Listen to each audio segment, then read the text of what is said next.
Alors, il s'agit de ce ventilateur de cou présenté dans cette boîte, livré avec un cordon de recharge USB-C à brancher ici,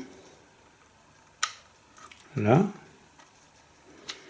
et USB-A évidemment à brancher sur le bloc secteur avec un adaptateur secteur. Un mode d'emploi, il est très succinct. Hein. D'une face, c'est en chinois ou en japonais, je ne sais pas, et l'autre côté, l'autre face, en anglais. Bon, de toute façon, on n'en a pas besoin, c'est extrêmement simple.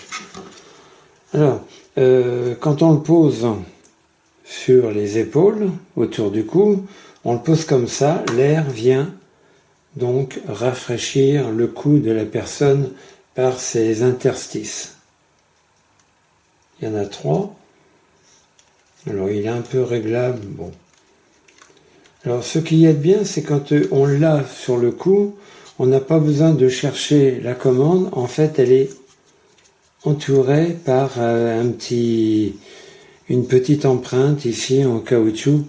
Donc uniquement par tâtonnement, parce que ça on l'a autour du cou, hop, on trouve le bouton de commande.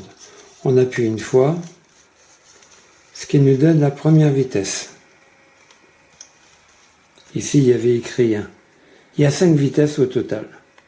Deuxième vitesse, écrit 2. Troisième vitesse, écrit 3. Quatrième vitesse, alors plus il y a de vitesse, évidemment, plus la vitesse est élevée, plus le ventilateur tourne, plus ça fait un peu plus de bruit, mais il est assez silencieux. Et cinquième vitesse. Ce qui nous donne également la valeur restante en pourcentage de la batterie incluse. Et pour l'arrêter, on appuie une 5e fois ici, et le ventilateur de cou s'arrête. Donc c'est très simple, assez silencieux, et avec 5 vitesses au lieu de 3 que l'on peut trouver habituellement sur les autres ventilateurs de cou.